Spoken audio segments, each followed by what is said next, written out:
Tech దిగ్గజం Tesla భారత్లోకి entry ఇచ్చేందుకు సిద్ధమవుతున్నట్టుగా తెలుస్తోంది. తాజాగా ఈ కంపెనీ భారత్లో నియామకాలు ప్రారంభించింది. ప్రధాని నరేంద్ర మోదీతో టెస్లా అధినేత ఇలాన్ మస్క్ భేటీ అయిన కొన్ని రోజులకే ఈ పరిణామాలు చోటు చేసుకోవడం ప్రాధాన్యత సంతరించుకుంది.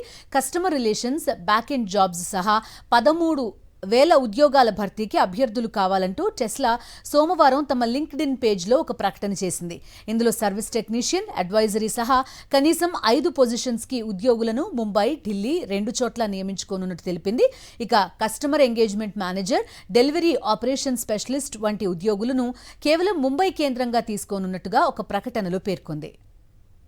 టెస్లా భారత్ మార్కెట్లోకి ప్రవేశించేందుకు 2021 నుంచి ప్రయత్నాలు జరుగుతున్నాయి. ఇందుకోసం ఈవీలపై దిగుమతి సుంకాలను గణనీయంగా తగ్గించాలని మస్క్ కంపెనీ డిమాండ్ చేసింది. అయితే దేశీయంగా తయారీ ప్రారంభించడంతో పాటు ప్రాంతీయంగానే విడి భాగాలు కొనుగోలు చేయాలని షరతు పెట్టింది మోదీ సర్కార్. దీంతో టెస్లా ఎంట్రీ ఆలస్యమవుతూ వచ్చింది. అయితే మోదీ, మస్క్ భేటీతో అన్ని అడ్డంకులు తొలగిపోయినట్టే కనిపిస్తోంది.